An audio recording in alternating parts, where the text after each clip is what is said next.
방역 조치에도 코로나 신규 환자가 열흘 만에 1,800명대로 올라섰습니다. 백신 접종률이 90%에 달하는 60세 이상 고령층에서 최근 2달 새 확진자가 2배 넘게 늘었습니다. 중국 왕이 외교부장이 아세안 지역 안보 포럼에서 한미 연합훈련에 반대한다고 공개적으로 밝혔습니다. 미국에는 내정 불간섭을 강조하면서 한미 훈련에는 간섭하는 발언을 내놨습니다. 야구 대표팀이 도미니카 공화국에 재역전패하며 메달 획득에 실패했습니다. 2연패를 누렸던 여자 골프도 고진영과 김세영이 공동 9위를 기록해 노메달로 대회를 마쳤습니다.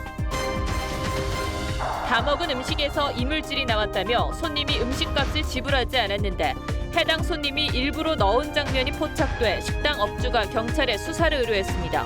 출입명부 허위 작성 의혹도 나옵니다.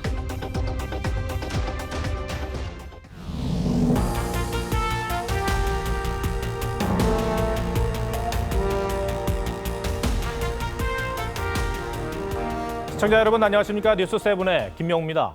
코로나 신규 확진자가 다시 1,800명대를 기록했는데 강도 높은 방역 조치에도 좀처럼 잡히지 않고 있습니다. 꼭 열흘 만이고 코로나 사태 이후 세 번째로 큰 규모입니다. 정부가 거리 두기를 수도권 4단계, 비수도권 3단계 연장을 결정했지만 휴가 성수기에 광복절 연휴를 앞두고 방역 피로감은 더욱 쌓이고 있습니다. 이제는 6주째 이어지는 현재의 방역 조치가 실효성이 있는 것이냐를 두고 말들이 나오고 있습니다. 첫 소식, 권은영 기자가 보도합니다.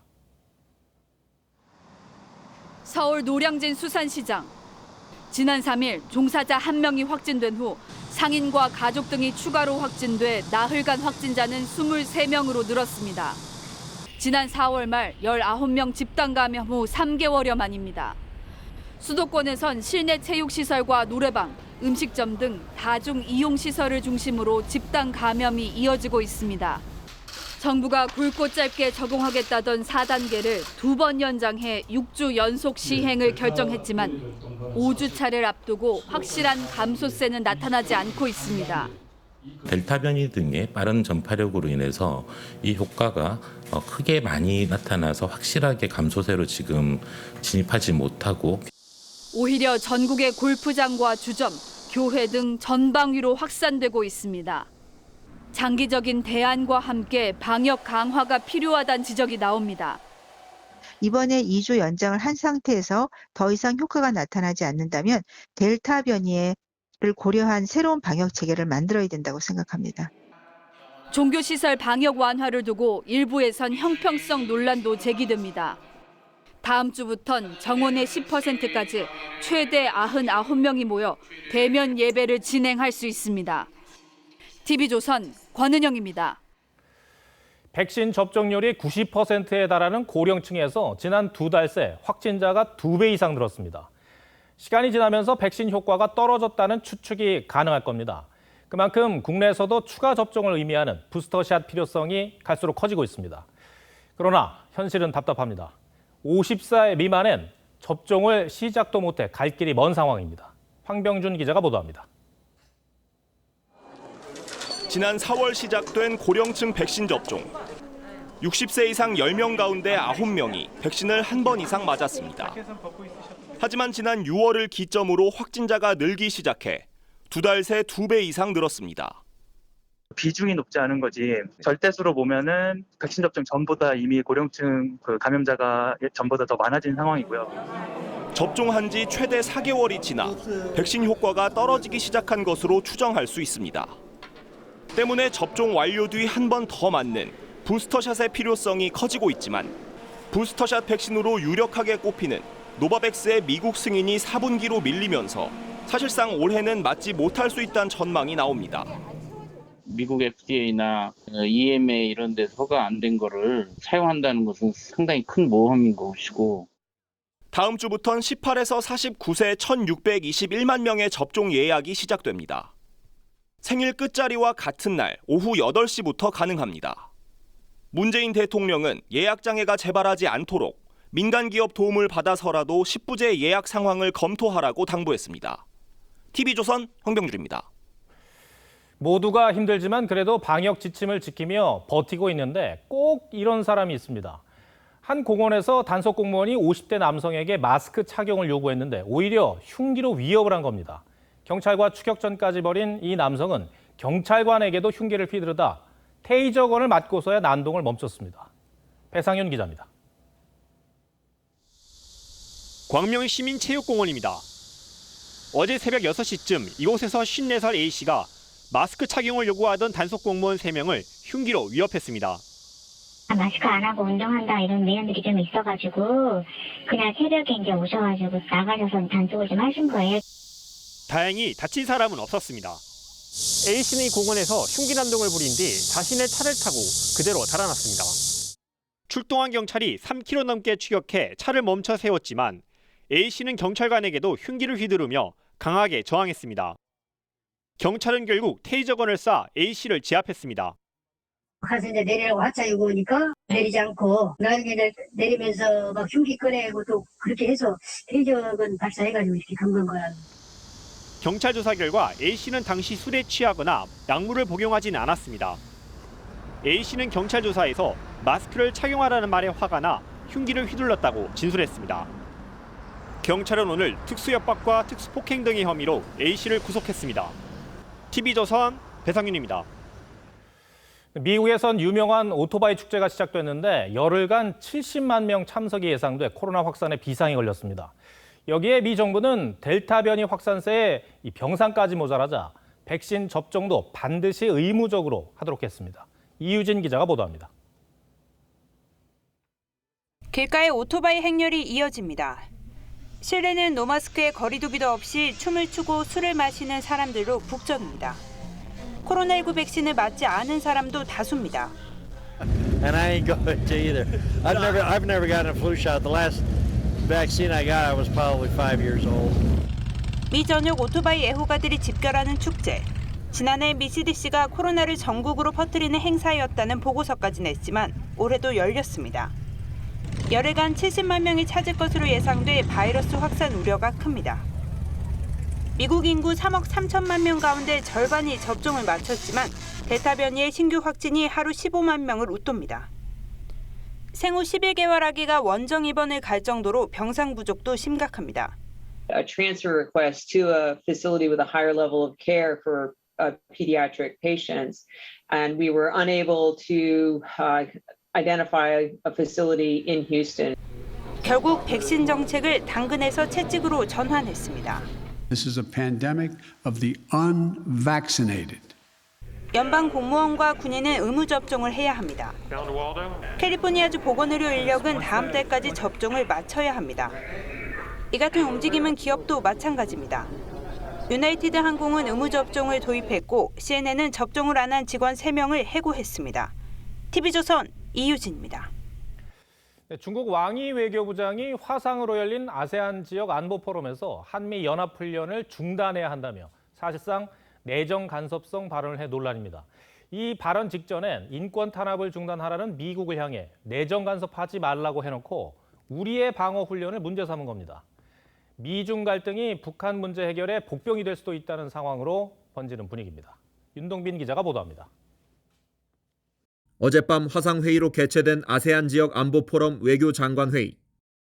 중국 왕이 외교부장은 인권 탄압 공세를 펴는 미국을 향해 내정 불간섭은 유엔 헌장의 원칙이자 국제관계의 규범이라며 다른 나라의 내정에 함부로 간섭하지 말라고 했습니다. 그런데 이 발언 직후 왕이 부장은 북한과 대화하고 싶다면 긴장을 고조시키는 한미합동 군사훈련을 중단하라고 했습니다. 자신들에 대해선 내정 불간섭을 강조하고 우리 내정에 간섭하는 모순된 행동을 한 겁니다.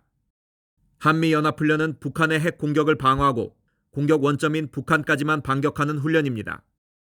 이것은 평화 유지를 위한 방어적 성격의 훈련입니다. 우리 외교부는 왕이 부장 주장에 대해 별다른 반박을 하지 않았습니다. 대신 정의용 장관이 회의에서 북한과의 대화 재개를 노력하고 있다며 남북통신선 복원은 긍정적 진전이라고 평가했습니다. 토니 블링컨 미 국무부 장관도 북한에 메시지를 전달하고 싶다며 언제 어디서든 조건 없이 만나겠다는 입장에 변함이 없다고 말했습니다. TV조선 윤동빈입니다. 민주당 이재명 후보가 경기지사직을 선거에 이용하고 있다는 이른바 지사 찬스 논란이 여야 간의 공방으로까지 번지고 있습니다. 이재명 후보 측은 현직 지사가 찬스면 현직 국회의원도 찬스라고 반박했습니다. 이에 대해 최근 제주지사직에서 사퇴한 국민의힘 원희룡 후보는 지사보험이라며 비판했습니다. 황정민 기자가 보도합니다. 대선 출마 선언 이후 처음으로 강원도를 방문한 이재명 후보는 지사직을 유지하겠다는 뜻을 다시 한번 분명히 했습니다. 우리 헌법과 법률이 부여한 공직자의 책임 그리고 의무라는 측면에서 생각을 다시 한번 해보시는 것이 좋겠다. 책임을 다하려는 도지사에게 사퇴를 요구하는 건 경선 승리에만 정신이 팔려 지방자치에 역행하는 행위라고도 했습니다. 김두관, 박용진 후보도 지사직이 문제면 의원직도 문제라며 이재명 후보를 두둔했습니다. 반면 지난 1일 제주지사직을 사퇴한 국민의힘 원희룡 후보는 경선에 패했을 때를 대비해 보험을 드는 행태라고 비판했습니다. 최종 후보로 선출되면 어차피 지사직에서 사퇴해야 하는데 그때는 도민에 대한 책임이 없어지냐며 이재명 후보가 국민을 기만하고 있다고 지적했습니다. 경선 중에도 지사 찬스를 쓰고 경선 패배했을 때를 또 대비한 이중적인 태도라고 봅니다. 대변인 논평을 통해 경선을 그만두고 도지사직에 집중하라고 했던 이낙연 후보는 오늘은 공세를 자제하고 이틀째 대구 경북 민심 잡기에 주력했습니다. 인류 패션 회사가 본사를 대구로 옮기는 방법은 없는가? 대구가 가장 멋쟁이 도시예요. 그런 이미지가 있으니까요. TV조선 황정민입니다. 국민의힘에서는 이준석 대표와 윤석열 후보 간 신경전에 더 날이 서는 분위기입니다. 윤 후보 측 인사가 다른 대선 주자에게 당 행사를 보이콧하자고 요구했다는 저희 TV조선 보도에 대해 이 대표는 아주 예민한 반응을 보였습니다.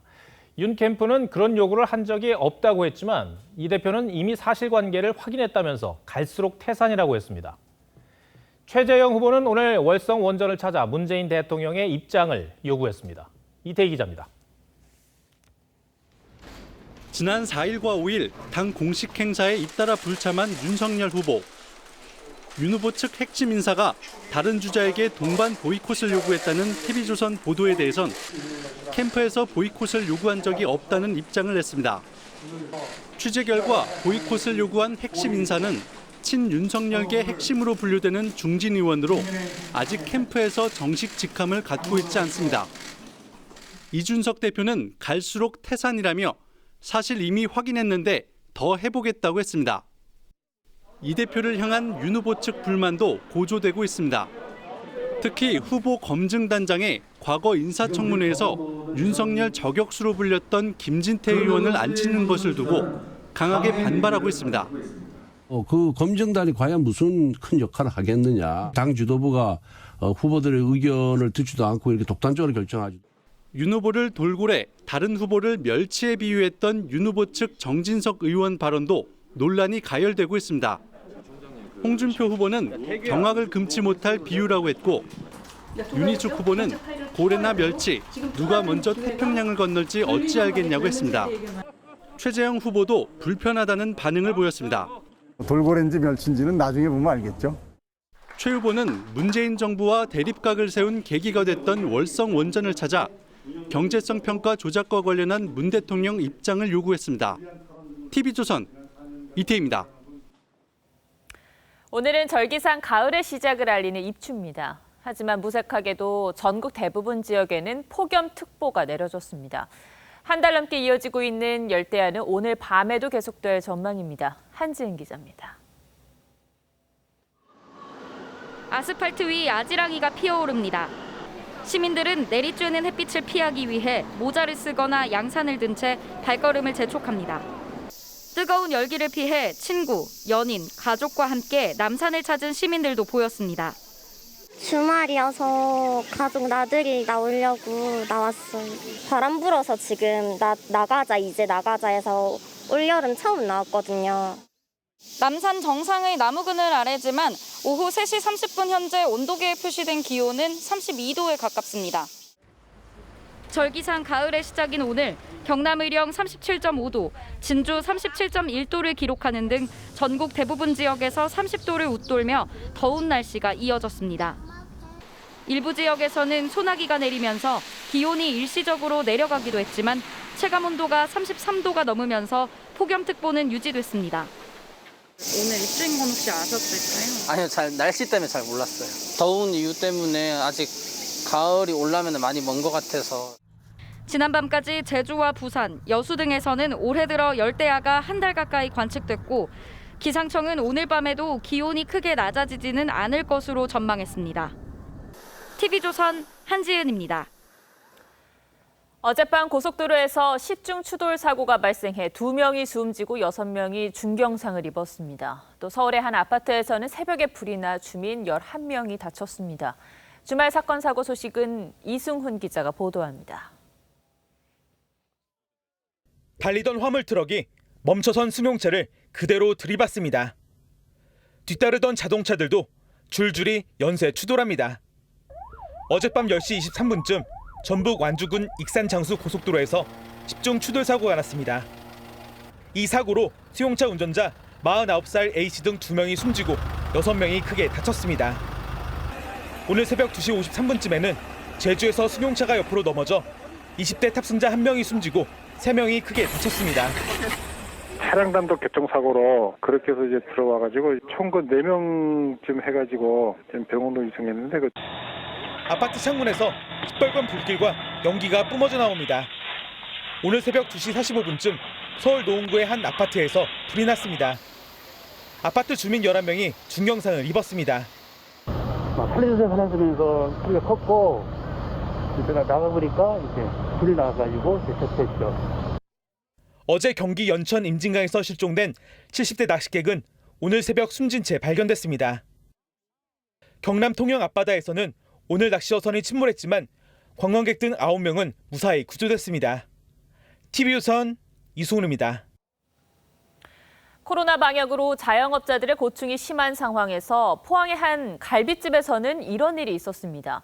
손님이 다 먹은 음식에서 이물질이 나왔다며 화를 내더니 돈을 내지 않고 갔답니다. 그런데 CCTV에 손님이 일부러 이 이물질을 넣은 장면이 포착됐습니다. 업주는 자작극에다가 출입 명부에 적은 연락처도 가짜였다며 분통을 터뜨렸습니다. 이민재 기자입니다.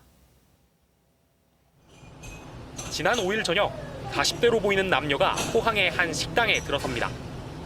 갈비살 등 6만 7천 원어치를 다 먹어갈 무렵 갑자기 종업원을 불러 화를 내기 시작합니다. 고기에서는 달걀 껍질이, 밥에서는 채모가 나왔다는 겁니다. 이들은 결국 돈을 내지 않고 식당을 빠져나갔습니다. 그런데 CCTV에서 황당한 장면이 포착됐습니다. 업주 측은 CCTV를 확인한 결과 해당 손님들이 달걀 껍질과 털을 음식에 넣었다고 주장했습니다. 놀란 업주가 급히 방문자 명부에 적힌 2명의 연락처로 전화를 했지만 없는 번호였습니다. 전화했을 때 없는 번호였었고 다른 번호는 카카오 신추해가지고 확인하니까 아예 안 뜨더라고요. 방역당국은 해당 손님들이 수기 명부를 허위 작성했는지를 조사하고 있습니다. 명부에 적게 되는 게 안 적었으니까 그 강력수치 위반이 많기 때문에 가처분 가는 된답니다. 식당 업주는 치밀하게 준비한 사기 행각이라며 경찰에 수사를 의뢰했습니다. TV조선 이민재입니다. 초저금리 시대가 1년 넘게 유지되고 있습니다. 지난해 5월부터 기준금리가 0.5%로 동결돼 왔는데 시장에 돈이 너무 많이 풀린 탓에 조만간 금리를 인상할 거라는 관측에 무게가 쏠립니다. 우리 정부는 금리를 올리면 부동산 가격도 안정될 거라는 전망을 내놓고 있는데요. 그 예측이 맞을지 전문가들에게 물어봤습니다. 이태영 기자입니다. 올해 안에 금리 인상을 사실상 못 박은 한국은행. 금년 내 적절한 시점부터 통화 정책을 질서 있게 정상화하겠다고 하는. 정부는 이에 따른 집값 안정 효과를 예상했습니다. 통화당국이 금리 인상을 시사하고 가계대출 관리가 엄격해지는 가운데 주택시장의 하향 안정세는 시장의 예측보다도 큰 폭으로 나타났습니다. 전문가들도 비투와 영끌로 끌어올린 주식과 부동산 가격이 출렁일 거라고 전망했습니다. 자산시장에서 너무 가격이 올라갔으니까 억제하겠다는 얘기거든요. 이제 그중에 하나가 부동산 가격이겠죠. 다만 소폭의 금리 상승만으로 부동산 가격 하락에 미치는 영향은 크지 않을 것이라는 의견이 많았습니다. 근데 지금 현재 기준금리들이 0.25% 상승한다고 하더라도 풍부한 유동성이 있는 상황에서는 부동산 시장에 미치는 영향이 미미할 것으로. 실제로 과거 기준금리 인상 시점을 들여다보면 부동산과 주식 등 자산 가격이 오히려 올라가는 역효과를 보이기도 했습니다. 부동산 시장이 이걸로 인해서 큰 타격을 받는다는 측면들보다는 다른 공급이라든지 그런 이슈들이 더 결부가 클 것 같아요. 하지만 과거와 달리 소득 대비 주택 가격 비율이 사상 최고치를 찍은 만큼 큰 조정이 있을 거라는 가능성도 제기되고 있습니다. TV조선 이태형입니다.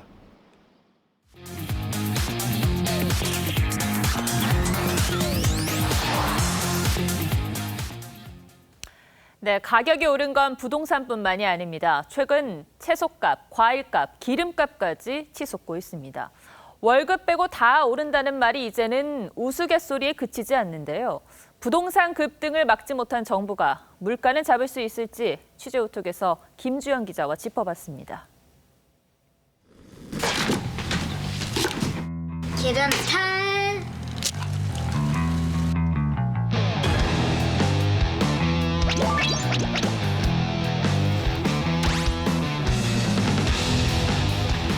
코로나의 폭염 그리고 치솟는 물가까지 서민들이 삼중고에 시달리고 있습니다. 경제부 김주영 기자와 짚어보겠습니다. 자, 계란값이 비싸다 그리고 수박 가격이 굉장히 치솟았다 이런 뉴스를 제가 연일 보도하고 있는데 김 기자도 체감을 하나요? 네, 저도 남편이랑 보통 주말에 몰아서 장을 보는 편인데 작년 말만 해도 10만 원 정도 들고 가면 일주일을 버틸 수 있었는데 요새는 가면은 뭐 20만 원, 30만 원 훌쩍 넘기는 것 같습니다. 저는 이제 주유소에서 휘발유 값이 리터당 1,700원이 넘는 걸 보고 깜짝깜짝 놀라기도 했었어요. 근데 계란값은 왜 이렇게 안 떨어지는 거예요?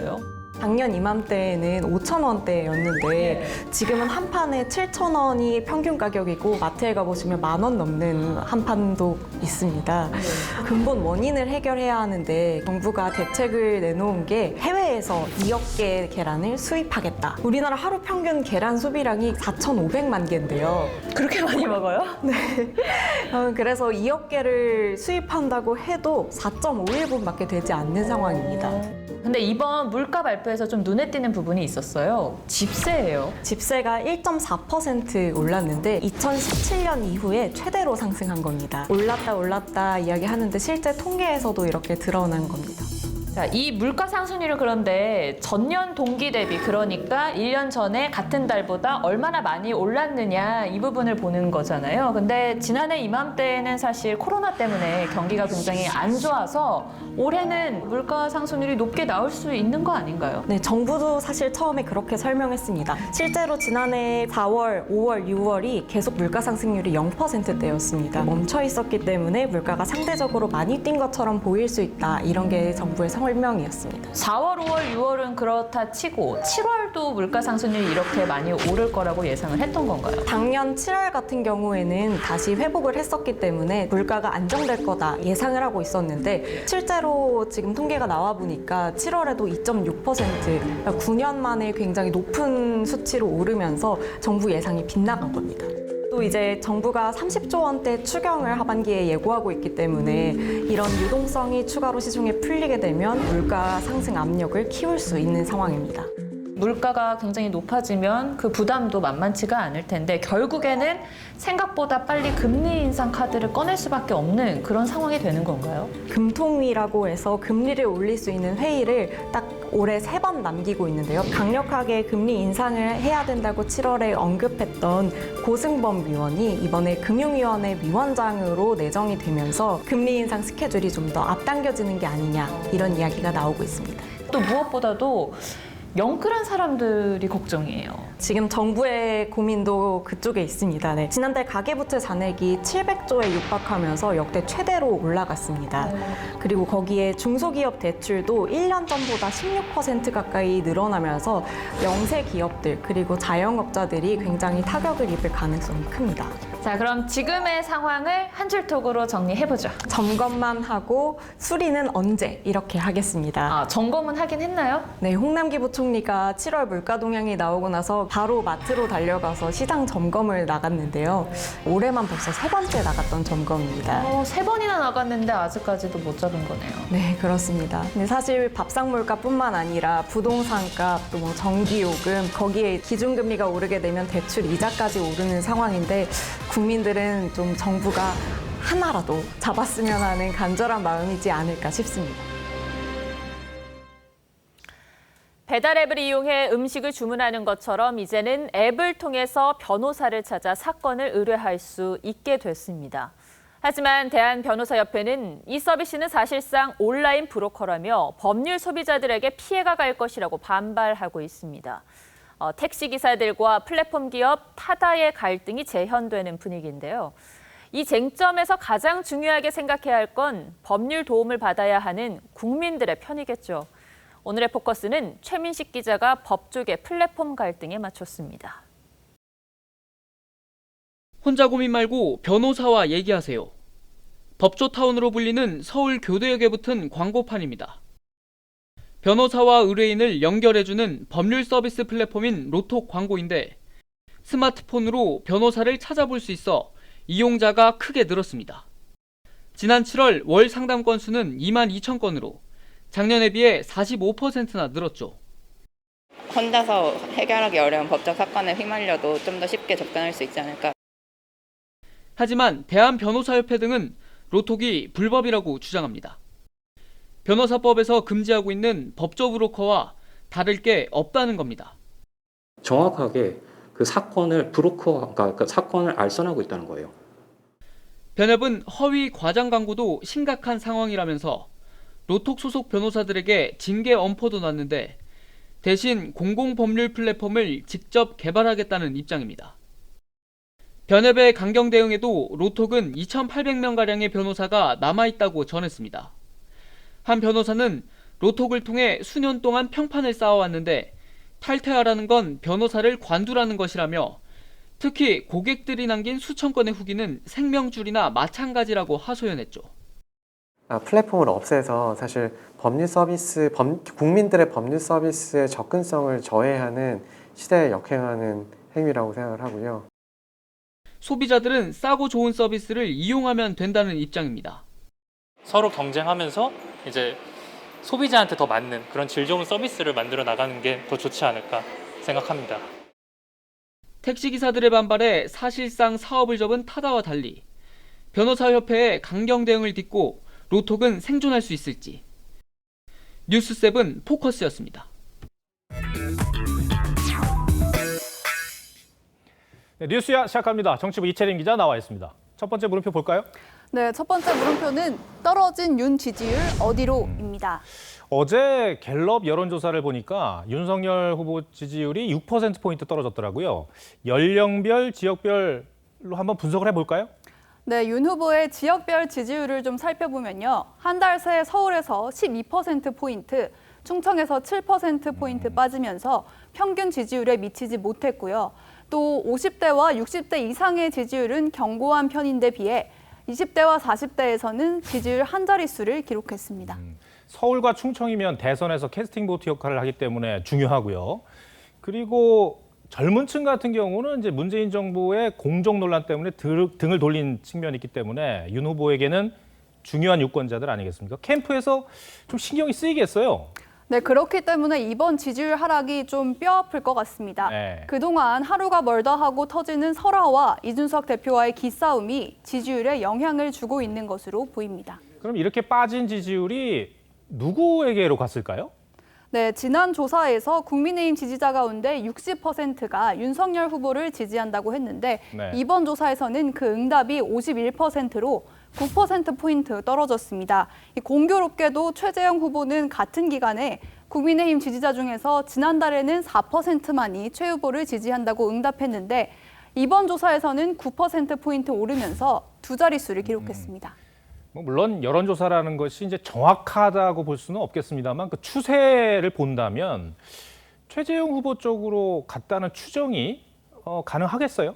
네, 그렇습니다. 물론 이 윤 후보의 지지율이 아직까지는 최 후보의 지지율에 크게 앞서고 있기 때문에 보수 표심이 흔들렸다 이렇게 보기는 조금 어려울 것 같습니다. 또 최재형 후보도 윤 후보의 지지율을 가져와야만 확실한 양강 구도를 만들 수 있기 때문에 윤 후보와의 차별화에 집중하고 있습니다. 최재형 후보가 지난주에 대선 출마 선언을 하면서 언론의 관심을 많이 받았었잖아요. 어떻습니까? 이런 상승세 계속 될까요? 네, 이번에는 어제 나온 또 다른 조사를 좀 보겠습니다. 이 조사는 주자별로 호감도와 비호감도를 물었는데요. 여권의 이재명, 이낙연, 그리고 윤석열 후보의 경우 잘 모른다 이런 응답이 3에서 4%대에 그쳤는데요. 최 후보의 경우에는 이 잘 모른다는 응답이 13.8%에 달했습니다. 이 때문에 호감도도 또 비호감도도 다른 후보들보다 좀 낮았습니다. 아직은 인지도도 상대적으로 낮기 때문에 향후에 어떻게 이미지를 만들어갈지 이게 좀 변수가 될 것 같습니다. 네, 첫 번째 물음표 정리해보죠. 네, 첫 번째 물음표 떨어진 윤 지지율 어디로의 느낌표는 갈 곳 없으면 투표장 안 간다로 정리를 했습니다. 지지율은 계속 변하기 때문에 후보로서는 일희일비할 필요는 없을 겁니다. 윤 후보가 떨어진 지지율을 회복하거나 최 후보를 비롯한 경쟁 후보들이 이 지지율을 흡수한다면 모를까. 그렇지 않다면 중도와 보수 진영은 투표장으로 향하지 않을 수도 있다는 점 잘 새겨야 할 겁니다. 두 번째 물음표는 뭡니까? 네, 두 번째 물음표, 대표 마음, 대표가 안다입니다. 지금 양당 지도부가 경선 관리 문제로 이 후보들하고 마찰을 빚고 있는 게 사실인데 동병상련이다 이런 의미인가요? 네, 그렇습니다. 이 앞서 리포트에서도 보셨지만 대선 경선이 본격화되면서 두 대표 모두 당내에서 논란의 중심에 서 있습니다. 네. 지도부한테 꼭 말씀을 드리고 싶어요. 예. 캠프 차원의 공방으로만 보는 것, 그건 옳지 않습니다. 이시면 이낙연도 있잖아요. 예. 논리상으로 맞지가 않는 게. 예. 경선 캠프 측에서 당대표를 공격해서 얻는 게 뭐가 있으며 당 지도부가 후보들의 의견을 듣지도 않고 이렇게 독단적으로 결정하지도 않았어요.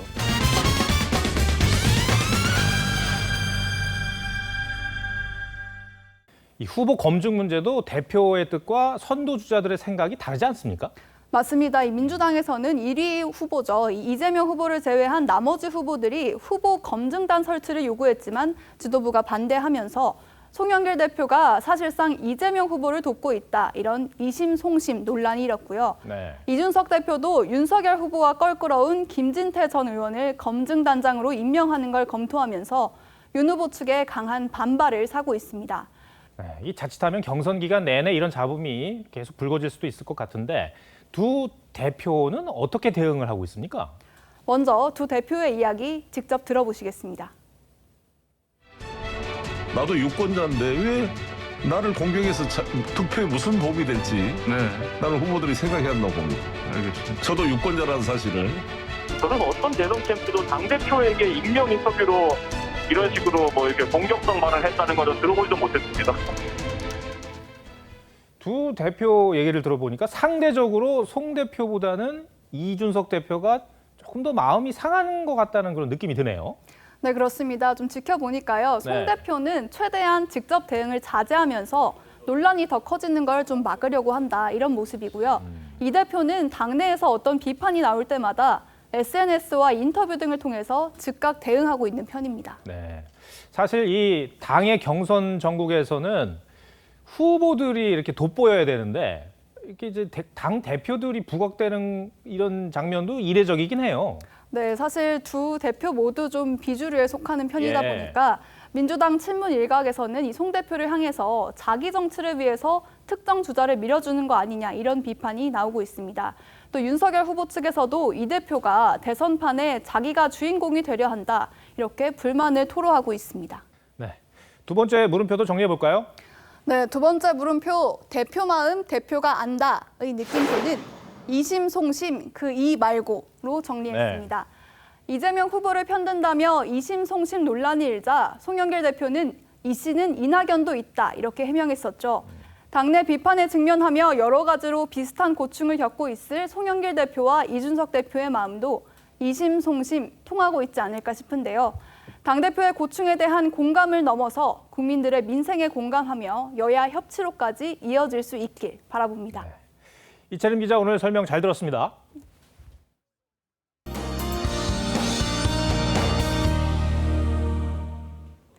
오늘은 가을의 첫 번째 절기 입추입니다. 하지만 무더운 날씨는 여전하겠는데요.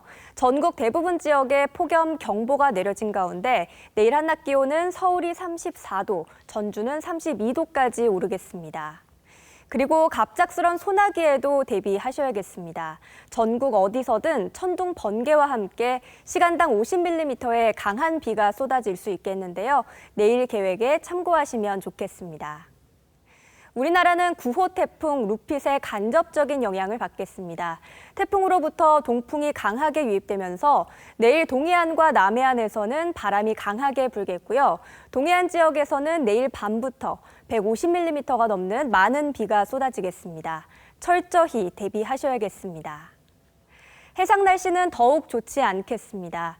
남해상과 제주 해상에서는 태풍 예비특보가 내려졌는데요. 물결이 4m까지 거세게 일겠습니다. 다음 주에는 낮 기온이 30도 안팎으로 떨어지면서 더위가 약간 누그러지겠습니다.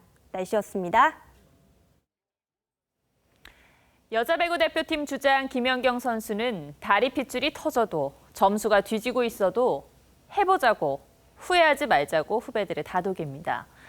근대 오중에서 한국 역대 최고 성적을 낸 김세희 선수는 펜싱 장갑에 이런 글귀를 적어놨습니다. 지금 이 순간은 절대 돌아오지 않는다. 메달과 상관없이 선수들에게 올림픽이 어떤 의미인지 보여주는 장면들입니다. 근대 올림픽의 창시자인 피에르 쿠베르탱도 올림픽의 의의는 승리가 아닌 참가하는 데 있다면서 인간에게 중요한 것은 성공보다 노력하는 것이라고 했습니다. 결과에 승자와 패자가 있을 뿐 승리를 위해 노력한 땀의 가치까지 승패를 나눌 수는 없겠죠. 매 경기 최선을 다한 선수들에게 박수를 보냅니다. 시청해주셔서 고맙습니다.